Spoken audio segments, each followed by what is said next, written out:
ടാഗോറിന്റെ ഗീതാഞ്ജലി എന്ന മനോഹരമായ കാവ്യം മലയാളത്തിലേക്ക് വിവർത്തനം ചെയ്തത് ആരാണെന്ന് ചോദിച്ചു കഴിഞ്ഞാൽ അത് ജി ശങ്കര കുറുപ്പാണ് കേട്ടോ. ഏറ്റവും പ്രധാനപ്പെട്ട പോയിന്റാണ്. സ്റ്റേറ്റ്മെന്റ് ടൈപ്പിലൊക്കെ ചോദ്യങ്ങൾ വരുമ്പോൾ നമുക്ക് ഉപകാരപ്പെടുന്ന ഒരു പോയിന്റാണ്. അടുത്തത് ആത്മകഥ. എസ് കെ പൊറ്റക്കാടിന്റെ ആത്മകഥയുടെ പേരാണ് എൻ്റെ വഴിയമ്പലങ്ങൾ. ഒരുപാട് തവണ PSC പരീക്ഷയ്ക്ക് ചോദിച്ചിട്ടുള്ള കൃതിയാണ് എൻ്റെ വഴിയമ്പലങ്ങൾ എന്ന കൃതി. നമസ്കാരം, ഞാൻ ശ്രീശാന്ത് മറാരി. ഇന്ന് നമ്മൾ ചർച്ച ചെയ്യാൻ പോകുന്നത് കലാ, സാഹിത്യ, സംസ്കാരം എന്നീ ടോപ്പിക്കിലെ ജ്ഞാനപീഠം നേടിയ നമ്മുടെ മലയാളത്തിലെ എഴുത്തുകാരും അവരുമായി സംബന്ധിക്കുന്ന ഏറ്റവും പ്രധാനപ്പെട്ട വസ്തുതകളുമാണ്. നമുക്കറിയാം, ഈ കഴിഞ്ഞ ഡിഗ്രി പ്രിലിംസ് ആണെങ്കിലും കഴിഞ്ഞ എല്ലാ ഫേസിലുള്ള, അതായത് 10th ആണെങ്കിലും 12th ആണെങ്കിലും ഡിഗ്രി ലെവൽ ആണെങ്കിലും എല്ലാ ഫേസിലും ജ്ഞാനപീഠവുമായി ബന്ധപ്പെട്ട ഒരു ചോദ്യം നമുക്ക് കൃത്യമായിട്ട് പ്രതീക്ഷിക്കാവുന്നതാണ്. കഴിഞ്ഞ പരീക്ഷകളിൽ അതുണ്ടായിരുന്നു. അതുകൊണ്ട് തന്നെ ഇവിടെ ജ്ഞാനപീഠം കിട്ടിയ ആളുകളുമായി സംബന്ധിക്കുന്ന PSC പരീക്ഷകൾ ചോദിച്ചിട്ടുള്ള മുഴുവൻ കാര്യങ്ങളും അല്ലെങ്കിൽ ചോദിക്കാൻ സാധ്യതയുള്ള മുഴുവൻ കാര്യങ്ങൾ ചർച്ച ചെയ്യുകയാണ്.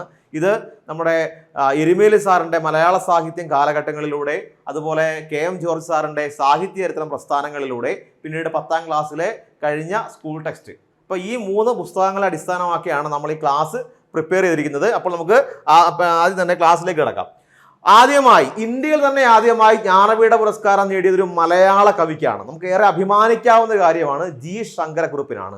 മലയാളത്തിന്റെ സിംബോളിക് കവി എന്നറിയപ്പെടുന്ന ജി ശങ്കരക്കുറുപ്പിനാണ് ഇന്ത്യയിൽ തന്നെ ആദ്യമായി ജ്ഞാനപീഠം ലഭിക്കുന്നത്. അപ്പോൾ ഇന്ത്യയിൽ തന്നെ ആദ്യമായി ജ്ഞാനപീഠം ലഭിക്കുന്ന വ്യക്തി ആരാണെന്ന് ചോദിച്ചാലും, മലയാളത്തിൽ നിന്ന് ആദ്യമായി ജ്ഞാനപീഠം ലഭിക്കുന്ന വ്യക്തി ആരാണെന്ന് ചോദിച്ചാലും, ജ്ഞാനപീഠം നേടിയ ആദ്യ കവി ആരാണെന്ന് ചോദിച്ചു കഴിഞ്ഞാലും അതിനെല്ലാം ഉത്തരം ജി ശങ്കരക്കുറുപ്പാണ്. വർഷം 1965. 1965. ആ വർഷം മറക്കരുത്, വർഷം പ്രധാനമാണ്. 1965. കാര്യം കഴിഞ്ഞ പരീക്ഷയ്ക്ക് MG വാസുദേവൻ നായർക്ക് ജ്ഞാനപീഠ പുരസ്കാരം ലഭിച്ച വർഷം ചോദിച്ചിരുന്നു. ഓക്കെ, ആദ്യമായി ജ്ഞാനപീഠം ലഭിച്ചു കൃതി ഓടക്കുഴൽ. ഓടക്കുഴൽ എന്ന കൃതിക്കാണ് ജ്ഞാനപീഠ പുരസ്കാരം ലഭിച്ചത് കേട്ടോ. ഓടക്കുഴൽ എന്ന കൃതിക്കാണ് ജ്ഞാനപീഠ പുരസ്കാരം ലഭിച്ചത്. ഓടക്കുഴൽ എന്ന കവിതാ സമാഹാരത്തിനാണ്. അടുത്തത് ജീവിതകാലം. ജി ശങ്കരക്കുറുപ്പിന്റെ ജീവിതകാലം നമ്മൾ പരീക്ഷയ്ക്ക് വേണ്ടി ഒന്ന് ഓർത്തിരിക്കേണ്ട കാര്യമൊന്നുമില്ല, എന്നാൽ പോലും ജസ്റ്റ് ഒന്ന് വായിച്ചു പോവുക. 1901 മുതൽ 1978 വരെ ആയിരുന്നു അദ്ദേഹത്തിന്റെ ജീവിതകാലം. ഓക്കെ, അദ്ദേഹത്തിന്റെ ജന്മദേശം ഒന്ന് ഓർത്ത് വെച്ചു. എറണാകുളം ജില്ലയിലെ നായത്തോടാണ് കേട്ടോ. എറണാകുളം ജില്ലയിലെ നായത്തോട്. വേണമെങ്കിൽ സ്റ്റേറ്റ്മെന്റ് ടൈപ്പിൽ ഉള്ള ചോദ്യങ്ങൾ വരികയാണെങ്കിൽ എറണാകുളം ജില്ലയിലെ നായത്തോടിൽ ജനിച്ചു. ശരിയായ പ്രസ്താവന, തെറ്റായ പ്രസ്താവന, ആ നിലയിൽ ചോദിക്കാൻ സാധ്യതയുള്ള ഉണ്ട്. ആ നായത്തോട് എന്നുള്ള സ്ഥലം ഒന്ന് നോട്ട് ചെയ്യാം. രണ്ടാമത്തത് അദ്ദേഹത്തിന്റെ പ്രധാനപ്പെട്ട കൃതികളാണ്. കൃതികൾ എന്തായാലും പറഞ്ഞിരിക്കണം. മൂന്നരുവിയും ഒരു പുഴയും, വിശ്വദർശനം, സാഹിത്യ കൗതുകം, ഓടക്കുഴൽ, പാഥേയം, പതികന്റെ പാട്ട്, സൂര്യകാന്തി, തൂപ്പുകാരി, പെരുന്തച്ചൻ, ചന്ദനക്കട്ടിൽ. ഇവിടെ മൂന്നരുവിയും ഒരു പുഴയും അതുപോലെ തന്നെ വിശ്വദർശനം, ആ 2 കൃതികളും ഉറപ്പായി നിങ്ങൾ മനസ്സിൽ ഓർത്തു വച്ചിരിക്കണം. ഉറപ്പായിട്ട് പരീക്ഷയ്ക്ക് ചോദിക്കും. മൂന്നരുവിയും ഒരു പുഴയും, വിശ്വദർശനം. ഓടക്കുഴൽ നമുക്ക് അറിയാവുന്ന കൃതിയാണ്. പിന്നെ പാതയവും പതികന്റെ പാട്ടും ഓർത്തില്ലെങ്കിൽ പോലും ഈ മൂന്നരുവിയും ഒരു പുഴയും വിശ്വദർശനവും കൃത്യമായി ഓർത്തു വയ്ക്കണം. വിശ്വദർശനം അദ്ദേഹത്തിന് നിരവധി പുരസ്കാരങ്ങൾ കൂടി നേടിക്കൊടുത്ത കൃതിയാണ് വിശ്വദർശനം. പിന്നെ സൂര്യകാന്തി ഏറ്റവും മനോഹരമായ കവിതയാണ്. ജി ശങ്കരക്കുറുപ്പിന്റെ ഏറ്റവും മനോഹരമായ കവിത വ്യക്തിപരമായി എന്നെ സംബന്ധിച്ച് സൂര്യകാന്തി തന്നെയാണ്. അല്ലെ, സൂര്യനും സൂര്യകാന്തിയും തമ്മിലുള്ള പ്രണയത്തിന്റെ കഥ പറയുന്ന ഒരു സിംബോളിക് കാവ്യമാണ് സൂര്യകാന്തി. അല്ലെ, ആ പ്രണയത്തിൽ ഉച്ചനീചത്വങ്ങളില്ല എന്ന് കവി ആ സൂര്യന്റെയും സൂര്യകാന്തിയുടെയും പ്രണയത്തിലൂടെ പറഞ്ഞു വെക്കുകയാണ്. അവിടെ വലിയവനെന്നോ ചെറിയവനെന്നോ ഒന്നുമില്ല. സൂര്യനാണെങ്കിൽ പ്രപഞ്ച ഗുരുവാണ്, സൂര്യകാന്തി ആണെങ്കിൽ കേവലം ഒരു പൂവാണ്. അല്ലേ, മാമക പ്രേമം നിത്യമുഖമായിരിക്കട്ടെ, കോമളൻ അവിടുന്ന് ഊഹിച്ചാൽ ഊഹിക്കട്ടെ എന്ന് സൂര്യകാന്തി പ്രത്യാശിക്കുന്നുണ്ട്. തൻ്റെ ഇഷ്ടം ആ പ്രപഞ്ച ഗുരുവായിട്ടുള്ള സൂര്യദേവൻ മനസ്സിലാക്കുന്നെങ്കിൽ എന്തെങ്കിലും മനസ്സിലാക്കട്ടെ എന്നൊക്കെ പറയാതെ പറയുന്ന പ്രണയത്തിന്റെ വലിപ്പ ചെറുപ്പം ഒന്നും പ്രണയത്തിനൊന്നും അല്ല എന്നൊക്കെ പ്രസ്താവിക്കുന്ന ഒരു കവിത കൂടിയാണ് സൂര്യകാന്തി എന്ന് പറയുന്ന മനോഹരമായ കവിത. അതുപോലെ തൂപ്പുകാരി എന്ന കവിത. തൂപ്പുകാരി എന്ന കവിതയും നേരത്തെ സ്കൂൾ ടെക്സ്റ്റിൽ ഉണ്ടായിരുന്ന ഒരു കവിതയാണ്. സൂര്യകാന്തിയും സ്കൂൾ ടെക്സ്റ്റിൽ ഉണ്ടായിരുന്ന കവിതയാണ്.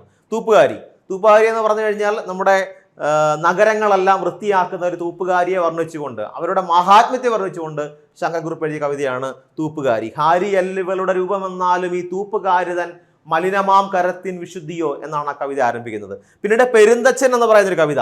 പെരുന്തച്ചനെ ചരിത്രം അല്ലെങ്കിൽ തൻ്റെ മകൻ്റെ തലയ്ക്ക് മീതെ ഉളിയെറിഞ്ഞ് കൊന്ന ഒരു പിതാവായിട്ട് ചിത്രീകരിക്കുമ്പോൾ പെരുന്തച്ചനെ അല്ലെങ്കിൽ പെരുന്തച്ഛൻ്റെ തെറ്റ് അങ്ങനെയൊന്നും ആയിരുന്നില്ല, അല്ലെങ്കിൽ പെരുന്തച്ഛൻ മകനെ സ്നേഹിച്ചിരുന്ന ഒരു തച്ചൻ തന്നെ ആയിരുന്നു എന്ന് പ്രസ്താവിച്ചുകൊണ്ട് ശങ്കരക്കുറുപ്പ് എഴുതിയ കവിതയാണ് പെരുന്തച്ഛൻ്റെ ദുഃഖം പറയുന്ന കവിതയാണ് പെരുന്തച്ഛൻ എന്നുള്ള കവിത എന്ന് പറയുന്നത്. അതും സ്കൂൾ ടെക്സ്റ്റിൽ കുട്ടികൾക്ക് പഠിക്കാനുണ്ടായിരുന്നു.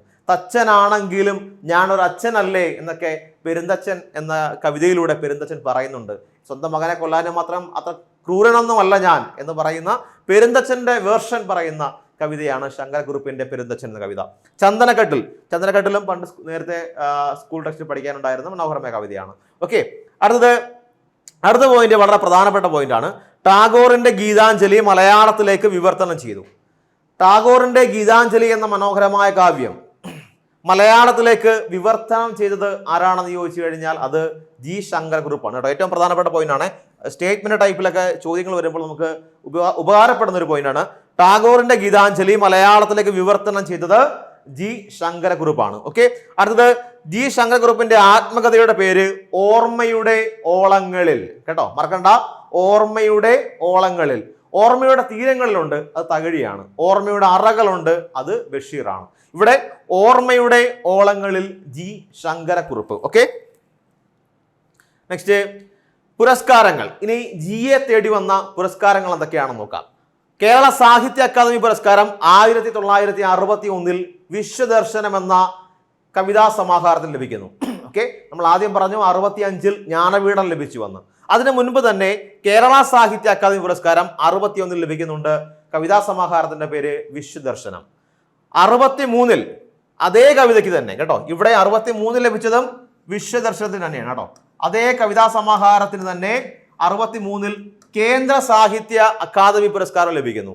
അപ്പൊ അതാ നേരത്തെ പറഞ്ഞത്, വിശ്വദർശനം എന്ന് പറയുന്ന കവിതാ സമാഹാരത്തിന് കൃതിക്ക് വളരെയധികം പ്രാധാന്യമുണ്ടെന്ന്. 2 പുരസ്കാരങ്ങൾ ലഭിച്ചിട്ടുണ്ട്. 61 കേരള സാഹിത്യ അക്കാദമി പുരസ്കാരം, 63 കേന്ദ്ര സാഹിത്യ അക്കാദമി പുരസ്കാരം. ഓക്കെ, അടുത്തത് 68 മുതൽ 4 കൊല്ലം രാജ്യസഭാംഗമായിരുന്ന കവിയാണ്.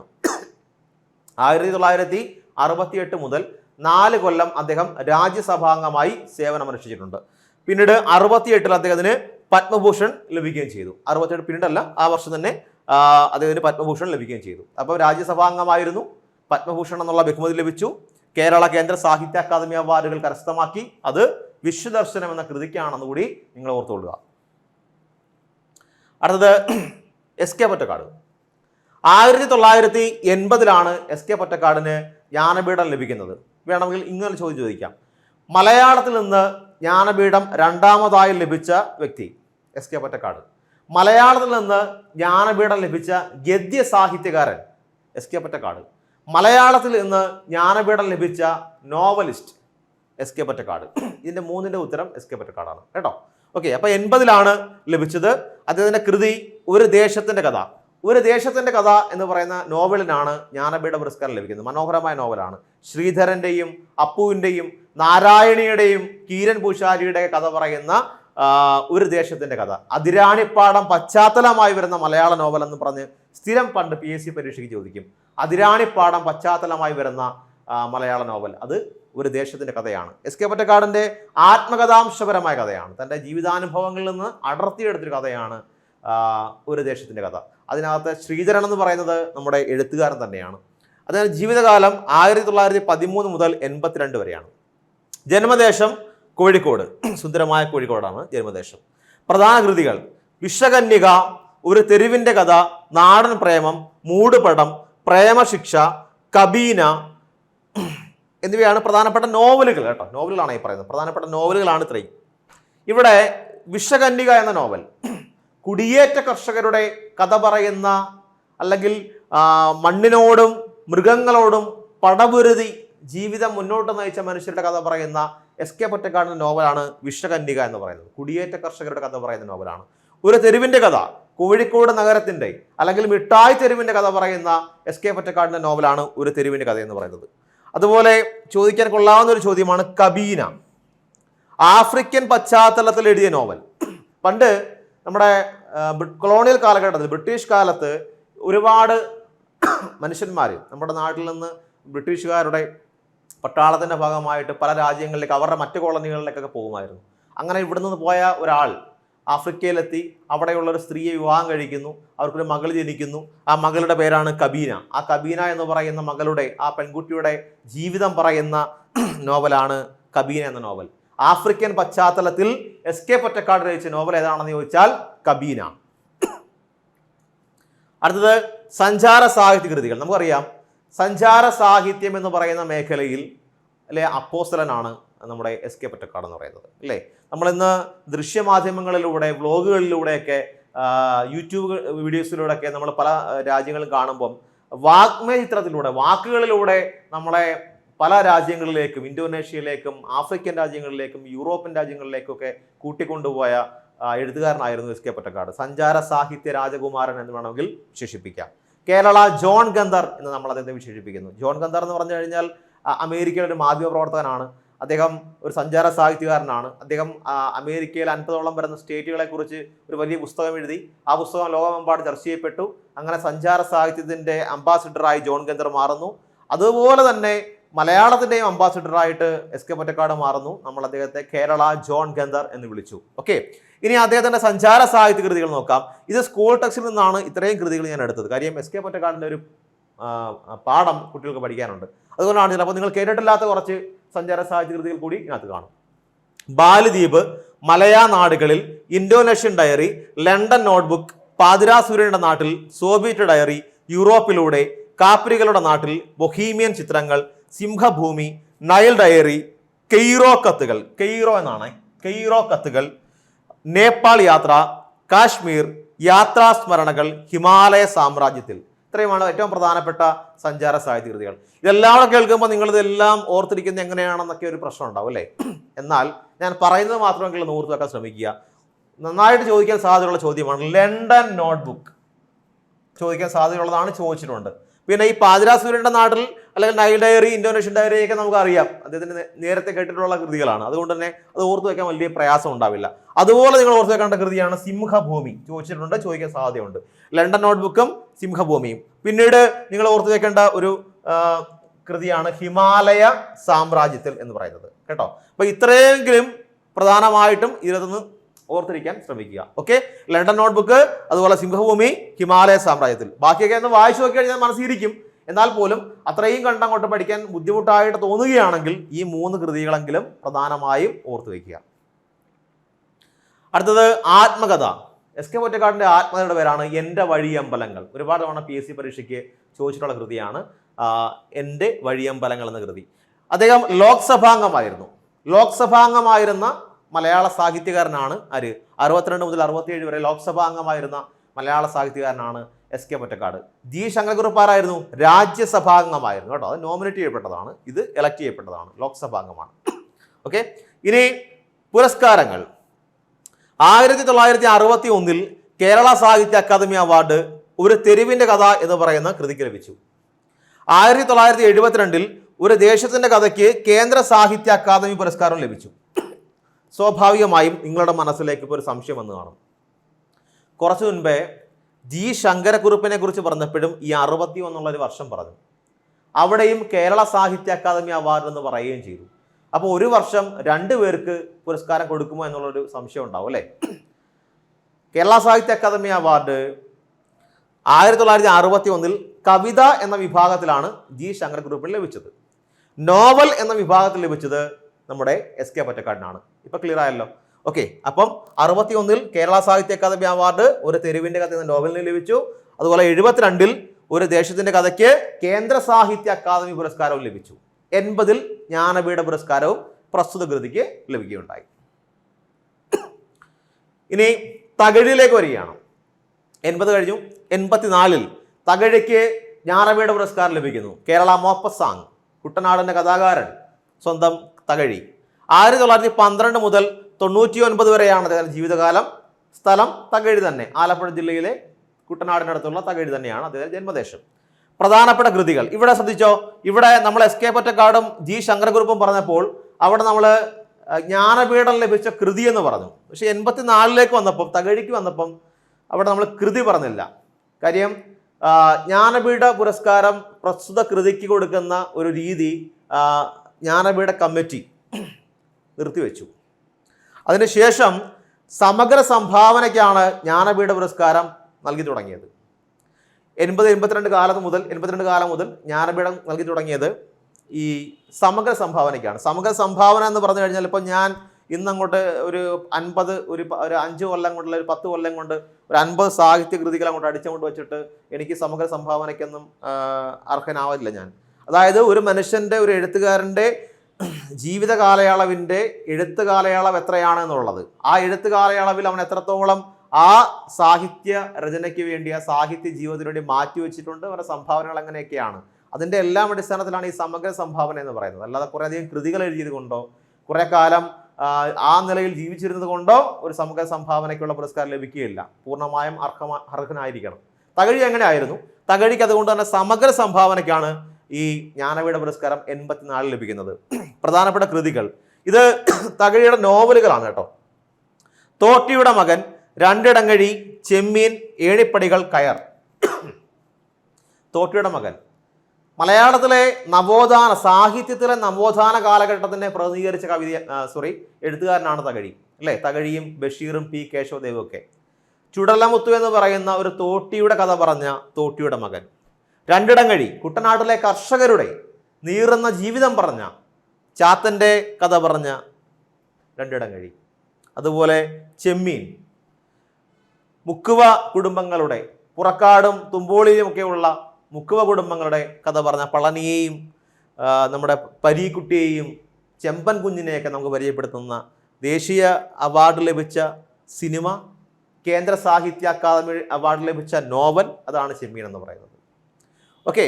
ഏണിപ്പടികൾ തിരുവനന്തപുരത്തെ സർക്കാർ ഉദ്യോഗസ്ഥരുടെ, അല്ലെങ്കിൽ പ്രത്യേകിച്ച് സെക്രട്ടേറിയറ്റിലെ സർക്കാർ ഉദ്യോഗസ്ഥരുടെ കൊടുക്കൽ വാങ്ങലുകളും കുതുകാൽ വെട്ടും ഒക്കെ ചർച്ച ചെയ്യുന്ന, ഓരോ ഏണിപ്പടികൾ കയറി പോകുന്ന മനുഷ്യന്മാരുടെ ജീവിതദ്രോഹങ്ങളുടെയൊക്കെ കഥ പറയുന്ന കൃതിയാണ് ഏണിപ്പടികൾ എന്ന് പറയുന്നത്. പിന്നീട് കയർ, ആലപ്പുഴ കുട്ടനാട് പ്രദേശങ്ങളിലെ കയർ തൊഴിലാളികളുടെയും കർഷകരുടെയും കഥ പറഞ്ഞ നോവലാണ് കയർ എന്ന് പറയുന്നത്. രാഷ്ട്രീയ നോവലുകളിലേക്ക് വരികയാണെങ്കിൽ തകഴിയുടെ രാഷ്ട്രീയ നോവലുകൾ നമ്മൾ എപ്പോഴും പറയാറുണ്ട്. തകഴിയുടെ രാഷ്ട്രീയ നോവൽ എന്ന് പറയുമ്പോൾ നമ്മുടെ മനസ്സിലേക്ക് ആദ്യം വരുന്നത് തലയോടാണ്. തലയോടെന്ന് പറയുന്ന നോവലാണ് അല്ലേ. തലയോടിന്റെ ചോദ്യം എന്താ? പുന്നപ്ര വയലാർ സമരത്തിന്റെ പശ്ചാത്തലത്തിൽ തകഴി രചിച്ച നോവൽ, അതാണ് തലയോട്. ഇവിടെ ഉണ്ട്, തലയോട് ഇവിടെ ഉണ്ട്. ഇതാണ് നമ്മൾ എപ്പോഴും ഓർക്കുന്ന ഒരു കൃതി. പക്ഷേ തകഴിയുടെ രാഷ്ട്രീയ നോവൽ തലയോട് മാത്രമല്ല, അല്ലാതെ ഉണ്ട്. ഔസേപ്പിന്റെ മക്കൾ, പുന്നപ്ര വയലാറിന് ശേഷം എന്ന് പറഞ്ഞാൽ പുന്നപ്ര വയലാർ സമരത്തിന് ശേഷം, അനുഭവങ്ങൾ പാളിച്ചകൾ, ഇത് സിനിമയായിട്ടുണ്ട്. അനുഭവങ്ങൾ പാളിച്ചകൾ. അപ്പൊ ഔസേപ്പിന്റെ മക്കൾ, തലയോട്, പുന്നപ്ര വയലാറിന് ശേഷം, അനുഭവങ്ങൾ പാളിച്ചകൾ, ഇതൊക്കെ തകഴിയുടെ രാഷ്ട്രീയ നോവലുകളാണെന്നുള്ള വസ്തുത ഓർത്തു വയ്ക്കണം കേട്ടോ. അതിനകത്ത് തലച്ചോറിന്റെ പ്രാധാന്യം പുന്നപ്ര വയലാർ സമരത്തിന്റെ പശ്ചാത്തലത്തിൽ എഴുതിയ കൃതിയാണ് തലയോടെന്നുള്ളത്. ഇനി ചെറുകഥകൾ, ഒരുപാട് ചെറുകഥകൾ തകഴി എഴുതിയിട്ടുണ്ട്. കുട്ടനാടിന്റെ കഥാകാരനാണ് തകഴി. എന്നാലും ഈ 4 എണ്ണമെങ്കിലും നിങ്ങളൊന്ന് ഓർത്തു വയ്ക്കാൻ ശ്രമിക്കുക. പതിവ്രത, ഈങ്കുലാബ്, വെള്ളപ്പൊക്കത്തിൽ, നിത്യകന്യക. ചേനച്ചൻ്റെയും കൂട്ടരുടെയും കഥ പറയുന്ന വെള്ളപ്പൊക്കത്തിൽ പണ്ട് നമ്മൾ സ്കൂളിലൊക്കെ പഠിച്ചിട്ടുണ്ട് അല്ലേ. 2018 പ്രളയം കാലത്ത് ഏറ്റവും കൂടുതൽ ചർച്ച ചെയ്യപ്പെട്ടിട്ടുള്ള ഒരു കഥയാണ് വെള്ളപ്പൊക്കത്തിൽ എന്ന് പറയുന്ന കഥ. കാര്യം മനുഷ്യൻ അവൻ്റെ സ്വാർത്ഥത കൊണ്ട്, അവന് ആത്മരക്ഷാർത്ഥം എല്ലാം ഉപേക്ഷിച്ച് വഞ്ചിയില കയറി പോകുമ്പം പലരുടെയും വീടുകളിൽ കൂട്ടിലടയ്ക്കപ്പെട്ട അല്ലെങ്കിൽ തിരിഞ്ഞു നോക്കാതെ പോയിട്ടുള്ള ഒരുപാട് മൃഗങ്ങളുണ്ടായിരുന്നു. അതുപോലൊരു നായയും നമ്മുടെ വെള്ളപ്പൊക്കത്തിൽ എന്ന് പറയുന്ന കഥയിലുണ്ട്. അവസാന നിമിഷം വരെ തൻ്റെ യജമാനോട് നീതി പുലർത്തുന്ന ഒരു നായ. അപ്പോൾ വെള്ളപ്പൊക്കത്തിൽ എന്ന കഥ, നിത്യകന്യക, ഈങ്കുലാബ്, പതിവ്രത കേട്ടോ. ഈ 4 കഥകൾ മസ്റ്റായിട്ടൊന്ന് ഓർത്തിരിക്കുക. ഇനി തകഴിയുടെ രാഷ്ട്രീയ നാടകം, അത് തോറ്റില്ല എന്ന നാടകമാണ്. ഒരുപാട് തവണ PSC പരീക്ഷയിൽ ചോദിച്ചിട്ടുള്ളതാണ്. തകഴിയുടെ രാഷ്ട്രീയ നാടകം തോറ്റില്ല കേട്ടോ. തകഴി തോറ്റില്ല എന്ന് മനസ്സിൽ ഉറപ്പിച്ചാൽ മതി. തകഴി തോറ്റില്ല. ഓക്കെ. അടുത്തത് തകഴിയുടെ ആത്മകഥയാണ്. ഓർമ്മയുടെ തീരങ്ങളിൽ, അതുപോലെ എൻ്റെ വക്കീൽ ജീവിതം. ഓർമ്മയുടെ തീരങ്ങളിലും എൻ്റെ വക്കീൽ ജീവിതം, ഇത് രണ്ടുമാണ് തകഴിയുടെ ആത്മകഥാംശപരമായ കൃതികൾ. അടുത്ത പുരസ്കാരങ്ങളാണ്. ഈ പുരസ്കാരങ്ങളൊന്ന് ഓർത്ത് വയ്ക്കണം. തകഴിയുമായിട്ട് ബന്ധപ്പെട്ട് ഉറപ്പായിട്ടും പരീക്ഷയ്ക്ക് ചോദിക്കാൻ സാധ്യതയുണ്ട്. വയലാർ അവാർഡ്, തകഴിക്ക് വയലാർ അവാർഡ് കിട്ടിയ വർഷം 1980 ഇമ്പോർട്ടൻ്റ് ആണ്. ആ വർഷവും ഇമ്പോർട്ടൻ്റ് ആണ്, കൃതി ഇമ്പോർട്ടൻ്റ് ആണ്.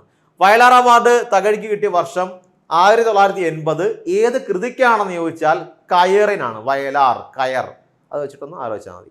അടുത്തത് എഴുത്തച്ഛൻ പുരസ്കാരം 94 ലഭിച്ചു.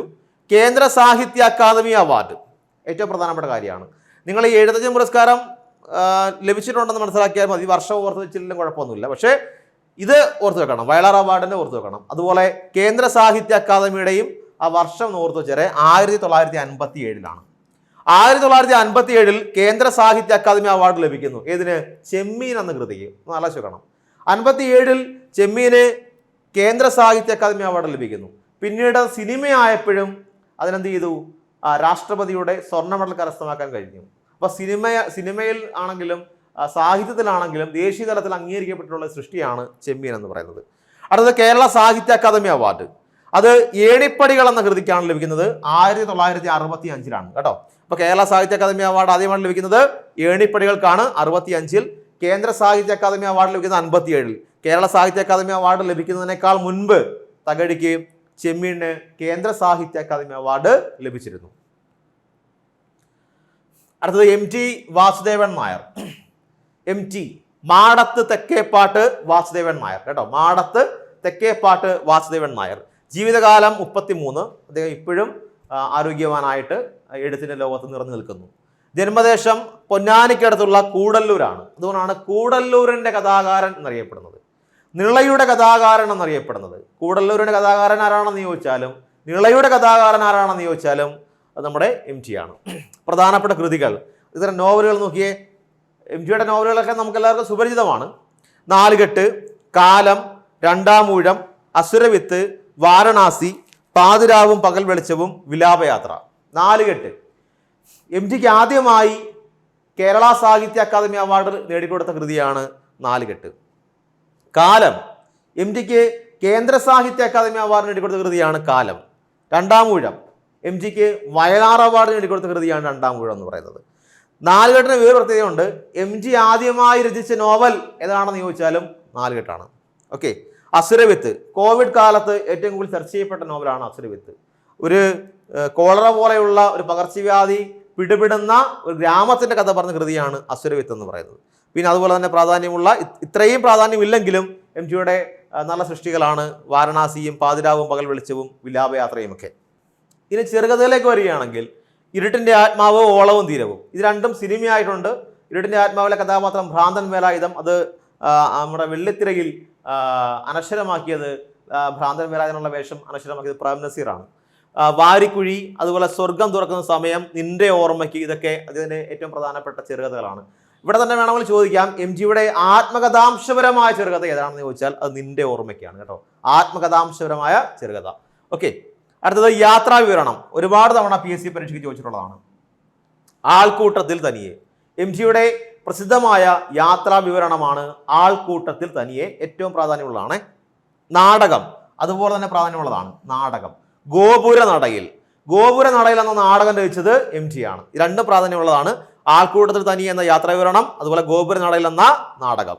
അടുത്തത് മറ്റ് പ്രധാനപ്പെട്ട ലേഖന കൃതികൾ. പ്രധാനപ്പെട്ടതാണ് കാഥികന്റെ കല, കാഥികന്റെ പണിപ്പുര. ഓക്കെ. ഈ 3 വസ്തുതകളും കൃത്യമായി ഓർത്തിരിക്കണം. യാത്രാ വിവരണം ആൾക്കൂട്ടത്തിൽ തനിയെ, നാടകം ഗോപുര നടയിൽ, ലേഖന കൃതികൾ കാഥികന്റെ കല, കാഥികന്റെ പണിപ്പുര. മറക്കണ്ട, ഏറ്റവും ഇമ്പോർട്ടൻ്റ് ആയിട്ടുള്ള 3 വസ്തുക്കളാണ് ഇപ്പം നിലവിൽ പറഞ്ഞത്. പുരസ്കാരങ്ങൾ ഞാൻ നേരത്തെ പറഞ്ഞതുപോലെ തന്നെ ആദ്യമായി കേരള സാഹിത്യ അക്കാദമി അവാർഡ് ലഭിക്കുന്നത് നാലുകെട്ട് എന്ന് പറയുന്ന കൃതിക്കാണ്. 1959 കേട്ടോ. അതുപോലെ കേന്ദ്ര സാഹിത്യ അക്കാദമി അവാർഡ് MTക്ക് ലഭിക്കുന്ന കൃതി എന്ന് പറഞ്ഞു കഴിഞ്ഞാൽ കാലമാണ്. അത് 1970. 1985 അദ്ദേഹത്തിന് വയലാർ അവാർഡ് ലഭിക്കുന്നു രണ്ടാമൂഴം എന്ന കൃതിക്ക്. രണ്ടാമൂഴം അറിയാലോ, കടലിന് കറുത്ത നിറമായിരുന്നു എന്ന് ആരംഭിക്കുന്ന നോവൽ, ഭീമൻ കേന്ദ്ര കഥാപാത്രമായി വരുന്ന നോവൽ, ഒരുപാട് പ്രത്യേകതകളുള്ള ഒരു കൃതിയാണ് രണ്ടാമൂഴം. MTക്ക് വയലാർ അവാർഡ് നേടിക്കൊടുത്ത കൃതി പറഞ്ഞുകൊണ്ട് ഒരുപാട് തവണ PSC പരീക്ഷകൾ ചോദിച്ചിട്ടുണ്ട്. അപ്പം നോക്കിയേ, കേരള സാഹിത്യ അക്കാദമി അവാർഡ് നാലുകെട്ടിനാണ്. അത് MTയുടെ ആദ്യ നോവൽ കൂടിയാണ്. കേന്ദ്ര സാഹിത്യ അക്കാദമി അവാർഡ് കാലത്തിനാണ്. വയലാർ അവാർഡ് ലഭിച്ചത് രണ്ടാമൂഴത്തിനാണ്. പിന്നെ വേണമെങ്കിൽ ചോദിക്കാം, MTയെ സംബന്ധിച്ചിട്ട് ചോദിക്കാം, MTയുടെ ആത്മകഥാംശപരമായ നോവൽ ഏതാണെന്ന് ചോദിച്ചു കഴിഞ്ഞാൽ നാലുകെട്ടാണ് കേട്ടോ. നാലുകെട്ടിലെ അപ്പുണ്ണിയും കാലത്തിലെ സേതുമാധവനും ഒക്കെ എം ജി തന്നെയാണ്. എം ജിയുടെ ജീവിതവുമായി ബന്ധപ്പെടുത്തി എം ജിയുടെ ചുറ്റുമുള്ള ആളുകളെ കഥാപാത്രങ്ങളാക്കി എഴുതിയ രണ്ട് നോവലാണ് നാലുകെട്ടും കാലവും. അതിൽ കാലത്തെക്കാട്ടിലും കുറച്ചുകൂടി എം ജിയുമായിട്ട് ചേർന്ന് നിൽക്കുന്ന നോവൽ അത് അപ്പു കഥാപാത്രമായി വരുന്ന അപ്പുവിൻ്റെ ജൈത്രയാത്ര പറയുന്ന നാലുകെട്ട് തന്നെയാണ്. അടുത്ത ONV കുറുപ്പ്. 1931 മുതൽ 2016 വരെയാണ് അദ്ദേഹത്തിൻ്റെ ജീവിത കാലയളവ്. 2016 ഫെബ്രുവരി 13 അദ്ദേഹം അന്തരിക്കുന്നത്. ഒരു വാലന്റൈൻസ് ഡേയുടെ തലേ ദിവസമാണ് അദ്ദേഹം, പ്രണയദിനത്തിൻ്റെ തലേ ദിവസമാണ് അദ്ദേഹം അന്തരിക്കുന്നത്. കൊല്ലം ജില്ലയിലെ ചവറയിലാണ് അദ്ദേഹത്തിന്റെ ജന്മദേശം. പ്രധാനപ്പെട്ട കൃതികൾ: ദാഹിക്കുന്ന പാനപാത്രം. ഇത് അങ്ങ് ഉറപ്പിച്ച മനസ്സിൽ. PSCക്ക് ഏറ്റവും കൂടുതൽ ഇഷ്ടപ്പെട്ട ONVയുടെ കൃതിയാണ് ദാഹിക്കുന്ന പാനപാത്രം. ഒരു 15 തവണയെങ്കിലും ചോദിച്ചിട്ടുണ്ടാവും കേട്ടോ. ദാഹിക്കുന്ന പാനപാത്രം, നീലക്കണ്ണുകൾ, ഉപ്പ്,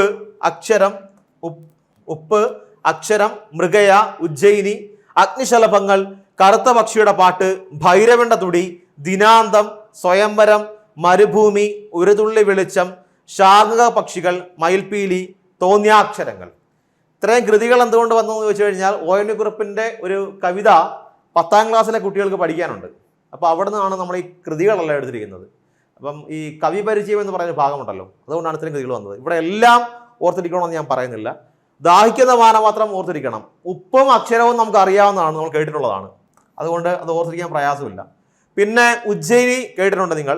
ഇവിടെ കുറച്ചുകൂടി കാര്യമായിട്ട് ഓർത്തിരിക്കേണ്ടത് ഈ തോന്നിയാക്ഷരങ്ങൾ എന്ന് പറയുന്ന കൃതി ഒന്ന് ഓർത്തിരിക്കുക. അതുപോലെ സ്വയംവരം എന്ന് പറയുന്ന കൃതി ഒന്ന് ഓർത്തിരിക്കുക. ഇത്രയെങ്കിലും ഒന്ന് ഓർത്തിരിക്കുക. അഗ്നിശലഭങ്ങൾ ഏറ്റവും പ്രധാനപ്പെട്ടതാണ് കേട്ടോ. അഗ്നിശലഭങ്ങൾ ഇത്രയും കൃതിയെങ്കിലും ഒന്ന് ഓർത്തിരിക്കുക. ദാഹിക്കുന്ന പാനപാത്രം, ഉപ്പ്, അക്ഷരം, അഗ്നിശലഭങ്ങൾ, സ്വയംവരം, തോന്നിയാക്ഷരങ്ങൾ.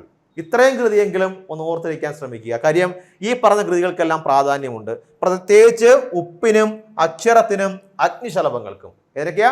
ഉപ്പിനും അക്ഷരത്തിനും അഗ്നിശലഭങ്ങൾക്കും പ്രാധാന്യമുണ്ട്. കാര്യം വയലാർ അവാർഡും കേരള സാഹിത്യ അക്കാദമി അവാർഡും കേന്ദ്ര സാഹിത്യ അക്കാദമി അവാർഡും ഒക്കെ ONVക്ക് നേടിക്കൊടുത്തത് ഈ പ്രസ്തുത കൃതികളാണ്. ഏതൊക്കെയാണെന്ന് നമുക്കൊന്ന് പരിശോധിക്കാം. നോക്കിയേ, പുരസ്കാരങ്ങൾ. 72 കേരള സാഹിത്യ അക്കാദമി പുരസ്കാരം ലഭിക്കുന്നു. അഗ്നിശലഭങ്ങൾ എന്ന കൃതിക്കാണ്. അത് ഞാൻ പറഞ്ഞ കൃതിക്ക് പ്രാധാന്യമുണ്ടെന്ന്.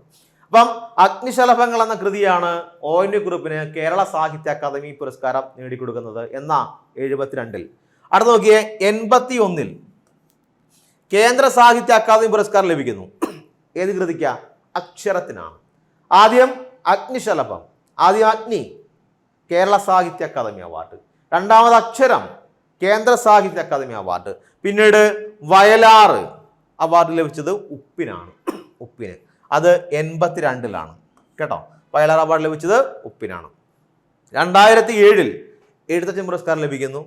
98 അതിന് മുൻപ് തന്നെ പത്മശ്രീ ലഭിച്ചു. 2011 പത്മവിഭൂഷൺ ലഭിച്ചു. അപ്പം പത്മശ്രീ, പത്മവിഭൂഷൺ ലഭിച്ചിട്ടുണ്ട്, എഴുത്തച്ഛൻ പുരസ്കാരം ലഭിച്ചിട്ടുണ്ട്, വയലാർ അവാർഡ് ലഭിച്ചിട്ടുണ്ട്, ജ്ഞാനപീഠ പുരസ്കാരം ലഭിച്ചിട്ടുണ്ട്. അങ്ങനെ നിരവധി പുരസ്കാരങ്ങൾ ലഭിച്ച മലയാളത്തിൻ്റെ പ്രസിദ്ധനായ കവിയാണ്, സിനിമാ ഗാനരചയിതാവാണ് ONV കുറുപ്പ് എന്ന് പറയുന്നത് കേട്ടോ. ഓക്കെ, അടുത്തത് അക്കിത്തം. അവസാനമായി ജ്ഞാനപീഠ പുരസ്കാരം മലയാള സാഹിത്യത്തിലേക്ക് കൊണ്ടുവന്ന കവിയാണ് അക്കിത്തം. അദ്ദേഹം 2019 ജ്ഞാനപീഠ പുരസ്കാരമാണ് കരസ്ഥമാക്കിയത്. ONVയുടെ വർഷം അറിയാമല്ലോ, ONVയുടെ വർഷം 2007 കേട്ടോ, മറക്കല്ലേ. ONVയുടെ വർഷം 2007 കേട്ടോ. 2007 ജ്ഞാനപീഠ പുരസ്കാരമാണ് ONV കൊണ്ടുവന്നത്.